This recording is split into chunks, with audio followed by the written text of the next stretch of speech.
नमस्कार दोस्तों, मैं अंकित आपका स्वागत करता हूं अपने YouTube चैनल एसएससी पाठशाला पर। एसएससी पाठशाला जो आपको कराता है सारे कॉम्पिटिटिव एग्जाम की तैयारी बेस्ट कॉन्सेप्ट के साथ। साथियों, जैसा आप जानते हैं कि मैंने एसआई स्पेशल बैच स्टार्ट किया था और मैं आपको मैथ पढ़ाता हूं।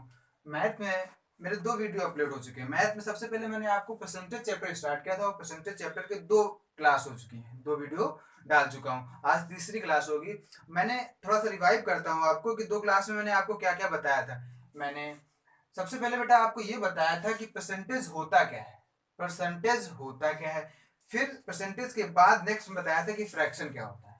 फिर फ्रैक्शन को बताने के बाद मैंने बताया था एक फ्रैक्शन के दिए हुए नंबर को परसेंटेज में कैसे कन्वर्ट करते हैं, या फिर परसेंटेज के दिए हुए नंबर को फ्रैक्शन में कैसे कन्वर्ट करते हैं। और ये सारे नंबर्स जो मैंने लिख रखे हैं पहली क्लास में भी लिख रखे थे, मैंने आपको प्रूफ भी कराए थे कैसे इधर से ये हो गए या उधर से ऐसे इधर कैसे हो गया। और सेकेंड क्लास में कुछ क्वेश्चंस कराए थे अच्छे अच्छे से। उसके बाद आज होगी थर्ड क्लास परसेंटेज चैप्टर की, आज है।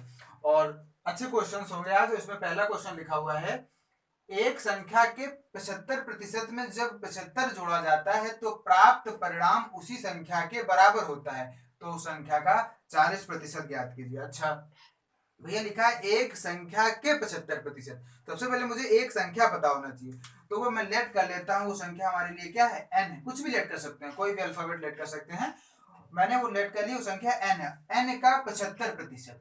75% में भैया चाहे प्रतिशत लगा दें और चाहे तो प्रतिशत हटा के नीचे 100 कर दें। 75% में जब 75 जोड़ा जाता है, जोड़ने का मतलब 75 जोड़ा जाता है, तो प्राप्त परिणाम उसी संख्या के बराबर होता है। और प्राप्त परिणाम उसी संख्या का मतलब जो मैंने मेरी संख्या थी, जो मैंने मानी है, उस संख्या के बराबर होता है। तो उस संख्या का 40% ज्ञात कीजिए। ये बात की बात है। सबसे पहले अपनी संख्या निकालते हैं। ये बेसिक है, बिल्कुल बेसिक मेथड है ये।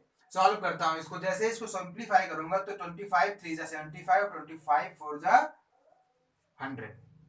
जब ऐसे इसको n3 है तो क्या लिख सकता हूँ, 3n अपॉन में 4 plus 75 is equal to n। N वाले भैया एक तरफ कर लेता हूँ। जैसे एन वाले एक तरफ करूंगा तो n माइनस का 3n बाई 4 और इज इक्वल टू 75। इधर सॉल्व करता हूँ। यहाँ 1 लेट कर लेंगे, 4 एलसीएम लोगे जब तो यहाँ आ जाएगा 4n और यहाँ पे सेम लिखा रहेगा तो 3n और इज इक्वल टू 75। 4n से जब 3n भैया घट जाएगा तो बचेगा 1n और ये 4 इसके मल्टीप्लिकेशन में चला जाएगा 75 इंटू 4। ये हमारा n निकल आया। मल्टीप्लाई करा के लिख दो चाहिए। अभी हमारा सवाल पूरा नहीं हुआ। अब क्या बोला था, इसी नंबर का क्या निकालना था मुझे? 40%। देखते हैं भैया, इस नंबर का 40% मतलब प्रतिशत हटाते ही मैंने क्या लगा दिया? 100। इस नंबर को सॉल्व कर दोगे पूरा आपका एग्जैक्ट पूरा हो जाएगा। सॉल्व करते हैं। इस जीरो से ये जीरो कैंसिल हो गया भैया। ये 2 2 जा 4, ये 2 5 जा 10। इसको जब सॉल्व करेंगे तो 5 1 जा 5 और इधर 5 1 जा 5, 2 बचा रहेगा, 5 5 जा 25। अब हम सॉल्व करते हैं। 15 2 जा 30 और 34 जा 120। वो नंबर हमें क्या मिल जाएगा? 120 मिल जाएगा। ऑप्शंस मुझे दिए थे। फर्स्ट ऑप्शन मेरा 100 लिखा है, सेकंड 80 लिखा है, थर्ड 120 लिखा है, फोर्थ 160 लिखा है। तो कौन सा आया? 120 आया।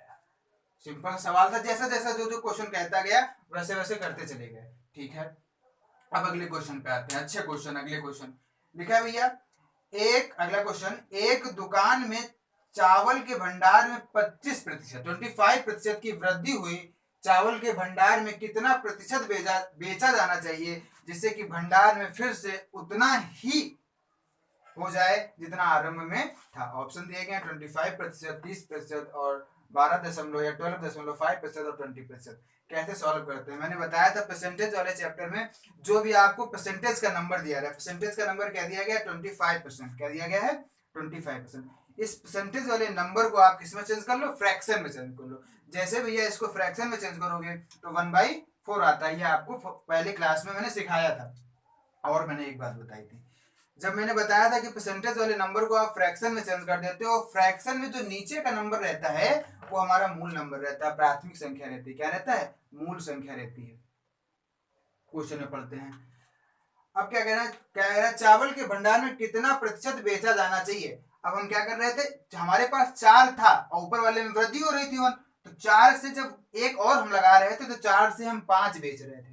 मतलब पहले हम 4 बेचते थे, जब 5 बेचने लगे तब हमें 25% की वृद्धि होने लगी थी।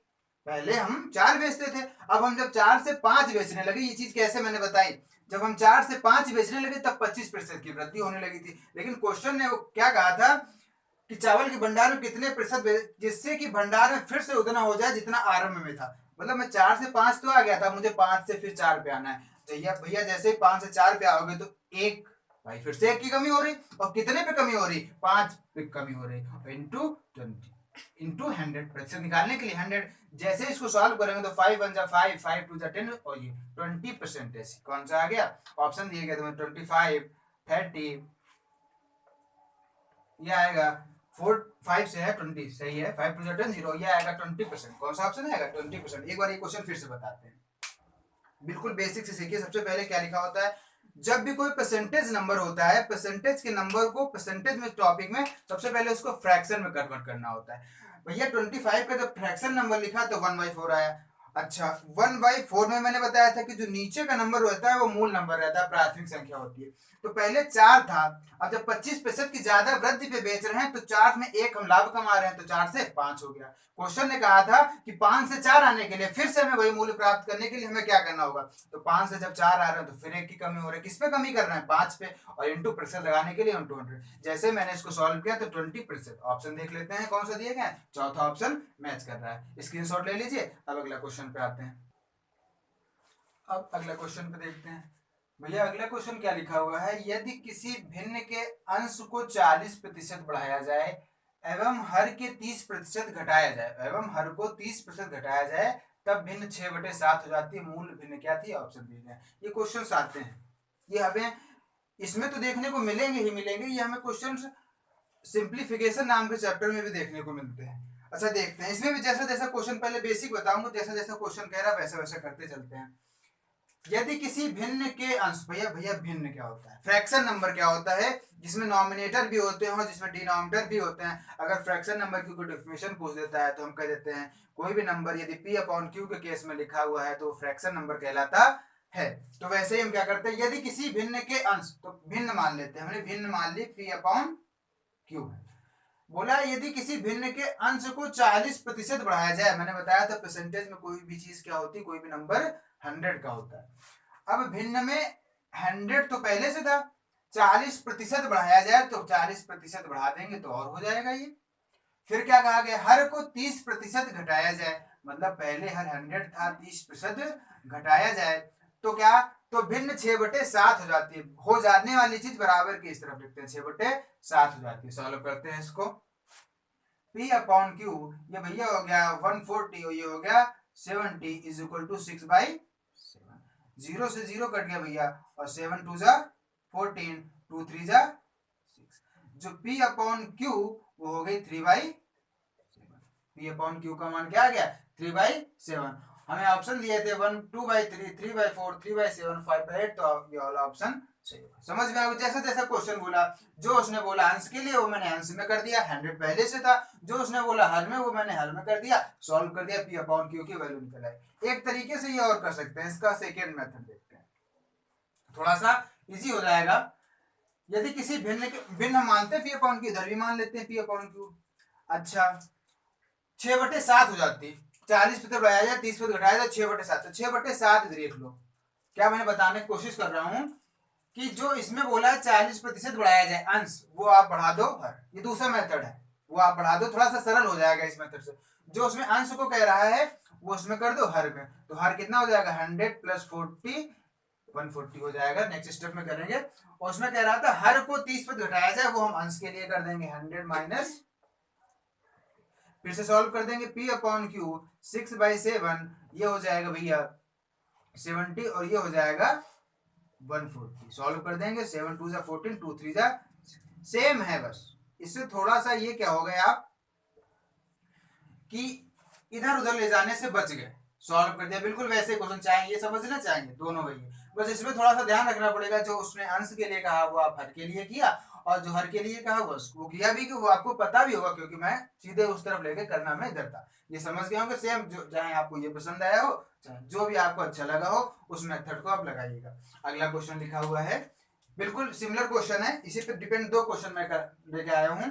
यदि लिखा है यदि एक भिन्न का अंश 10% बढ़ाया जाए तथा हर को 20% घटाया जाए तो भिन्न 12/13 हो जाती है। मूल भिन्न ज्ञात कीजिए। दोनों चाहे इससे लगा लीजिए चाहे इससे लगा लीजिए। चलिए इससे लगाते हैं। यदि एक भिन्न का अंश, भिन्न पहले मान लेते हैं P अपॉन Q, अंश को 10% बढ़ाया जाता है भैया। पहले वो 100 होगी और 10% हम बढ़ा दे रहे हैं, +10 लिख दे रहे हैं, तथा हर को 20% घटाया जाता है। पहले वो 100 रहा होगा, 20% घटा दे रहे हैं तो -20 लिख दे रहे हैं। हो क्या जाती है? 12/13 हो जाती है। 12/13 हो जाती है। तो सॉल्व करते हैं इसको इधर ही।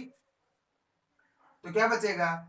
P अपॉन Q, इसको जैसे सॉल्व करेंगे 100 + 10 110, और ये 100 से 20 घटा दोगे तो बचेगा 80 इज इक्वल टू 12/। भैया 0 से 0 कैंसिल हो गया। P अपॉन Q, जब इसको इधर ले जाओगे तो 12/13, 11/8 है तो हो जाएगा 8/11। जब इसको सॉल्व करोगे तो 12 8 जा होता है 96, और 13 × 11 कराओगे तो 143 आएगा।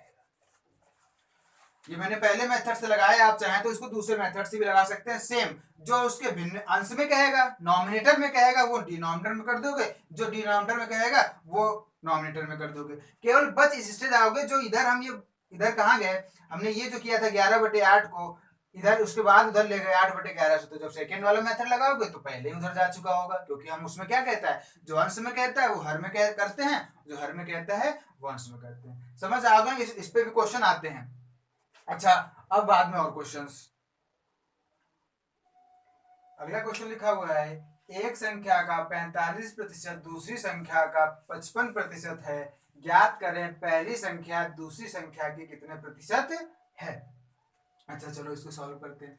एक संख्या का 45%, तो संख्या क्या मान ली हमने? एक संख्या तो n1 हो गया, का 45%, 45% को प्रतिशत लगाए रहने दें, चाहे अपॉन में 100 करना। क्या बोला गया है? दूसरी संख्या को हम n2 बोल देते हैं, दूसरी संख्या का 55%, 55% भैया ऐसे होता है।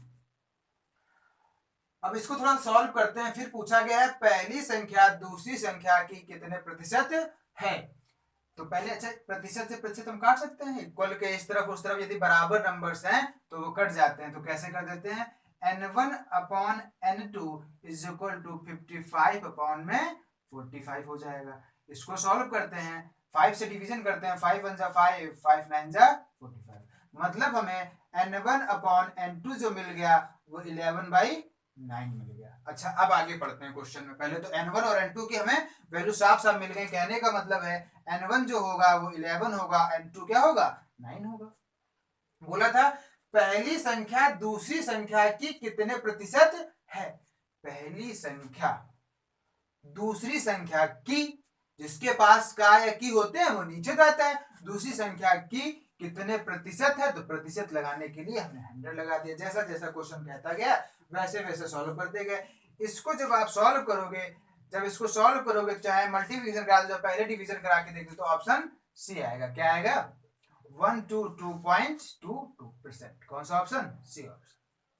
अच्छा, एक तरह इसका और ये था भाई 11/9 आप नहीं जानते हो, 11/9 नहीं जानते हो, लेकिन 1/9 जानते हो। 11 1/9, 1/9 को जानते हो, वैसे कर लो, या फिर आप मल्टीप्लिकेशन करा के कर दोगे तो आएगा 122.22%। अब समझ आ गया होगा। इसी पे बेस अगला क्वेश्चन बिल्कुल सिमिलर क्वेश्चन है, लिखा हुआ है। आप प्रैक्टिस करिए, आगे अपने से लगाने की कोशिश करिए, फिर आंसर मैच करिएगा, देखिएगा आता है कि नहीं। लिखा है एक संख्या का 48%, इसमें भी मानते हैं एक संख्या का 48%, मतलब n1 का 48%, 48%, 48% को परसेंटेज ही लगाए रहने देते हैं। दूसरी संख्या का 52%, दूसरी संख्या हम n2 मान लेते हैं, का 52%।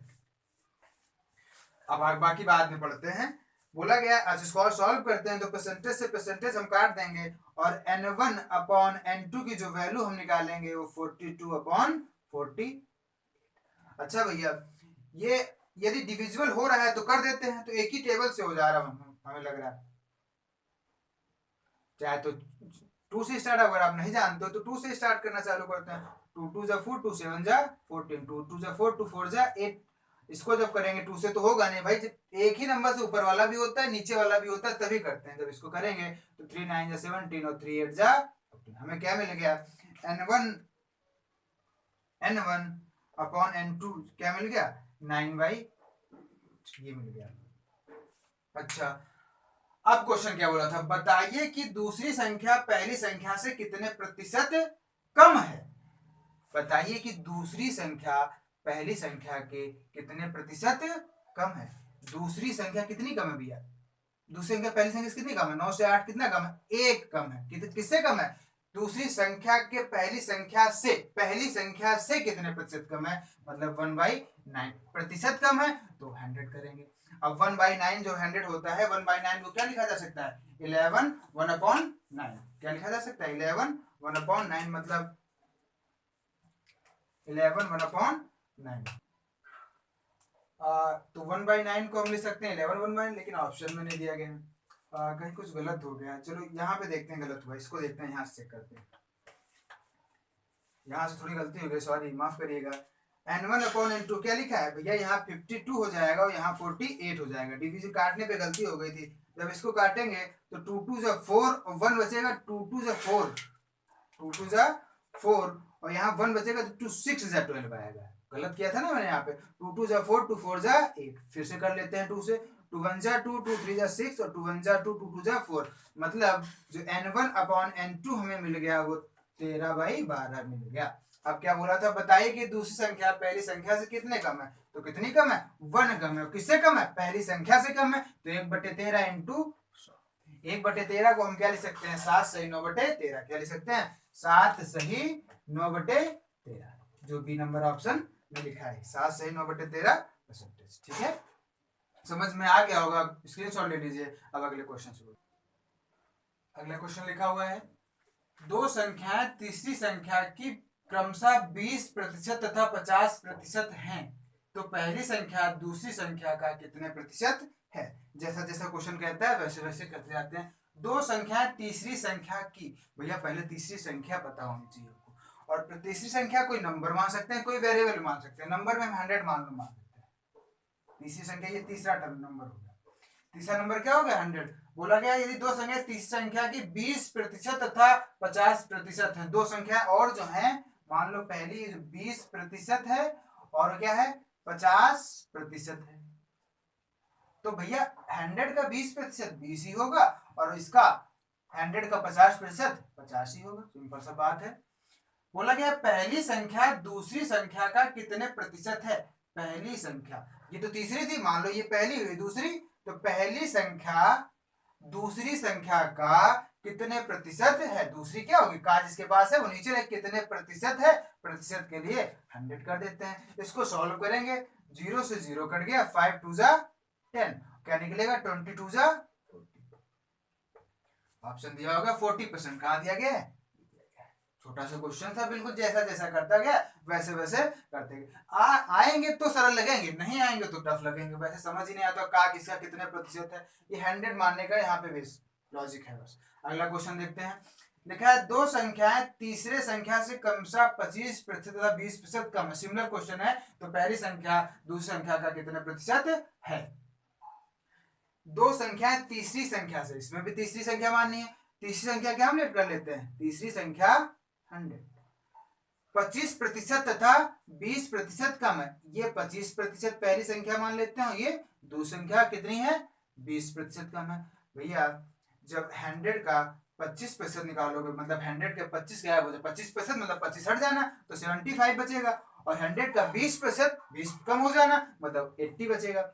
इसको थोड़ा सा, इसको चाहे इतने बड़े नंबर रहने देते हैं, चाहे थोड़ा सा छोटा कर लेते हैं। जब थोड़ा सा छोटा करोगे तो 5 1 जा 5, 2 बचा रहेगा, 5 5 जा 25, और इसको काटोगे 5 1 जा 5, 5 6 जा 13, क्या बचेगा 5 6 जा 13। क्या मिल गया हमें 15 और 16। अब क्वेश्चन क्या कहा था, तो पहली संख्या, पहली हमने इसको माना था, तो दूसरी संख्या का कितने प्रतिशत है। पहली हमारी क्या है 15 है, दूसरी संख्या का जो जिसके पास का रहता है वो नीचे जाता है, दूसरी संख्या का कितने प्रतिशत है, इसको सॉल्व करना है। ऊपर वाले का मल्टीप्लाई देन डिवीजन करोगे या फिर फ्रैक्शन के मेथड से पता करोगे तो ये आने वाला है 93.93 3/4%। क्या आएगा 93 3/4%। इसको आप सॉल्व कर सकते हो। अच्छा सिंपल से क्वेश्चन था, जैसा जैसा अच्छा जितने भी क्वेश्चन मैंने कराए, जितने 2 से 4 5 जितने कराए, एक बात आप लोगों ने ध्यान दी होगी, कुछ भी जादू से नहीं आया। ये नहीं मैंने बता दिया कि 20 कहाँ से आ गया, ये 2 कहाँ से आ गया, कुछ भी जादू से नहीं आया। मैंने एक ही चीज को पढ़ा, जैसे जैसे क्वेश्चन कहता गया वैसे वैसे कराया। जो तो आप भी समझेंगे कि जो जो क्वेश्चन कह रहा है जैसे जैसे वैसे वैसे करते चले जाएंगे आसानी से। क्वेश्चन थे टफ, ऐसा नहीं समझिए कि 2 लाइन में हो गया तो जीता, नहीं, जब नहीं आता होगा ना तो आप इसमें ही नहीं समझ पाओगे। ये मैंने आपको बता रहा हूँ, इस वजह से थोड़े से सरल लग रहे होंगे, तो आप इन्हीं की प्रैक्टिस करिए, 1-2 बार लगाइए। मैं नेक्स्ट वीडियो में और क्वेश्चंस कराऊंगा और अच्छे से। आप लेवल भी देख रहे होंगे, जब मैंने स्टार्ट किया था तो मैंने क्या सिखाया था, फ्रैक्शन क्या होता है। फ्रैक्शन एक 3rd क्लास के बच्चे को भी पता होता है कि जो नॉमिनेटर और डिनोमिनेटर के केस में रहता है या फिर पी अपॉन क्यू के केस में रहता है वो फ्रैक्शन रहता है। लेकिन मैंने बताया तो छोटे से, अब देखिएगा स्टैंडर्ड धीरे धीरे बढ़ रहा है, क्वेश्चंस अच्छे आने लगे धीरे धीरे से। तो तब तक के लिए इनको सॉल्व करिए स्क्रीनशॉट में और क्वेश्चन, फिर जैसे ही टॉपिक खत्म होने वाले लास्ट पे होता है तो मैं आपको कुछ क्वेश्चंस की, लगभग 50 क्वेश्चंस की पीडीएफ प्रोवाइड करा दूंगा, या लिख दूंगा या अपलोड कर दूंगा पीडीएफ पेज, तो उसमें लगा के देखिएगा। सिमिलर क्वेश्चन, बहुत अच्छे क्वेश्चन है, सॉल्व करिए तब तक के लिए। और मेरे चैनल को लाइक करिए, सब्सक्राइब करिए, कमेंट करिए। Thank you.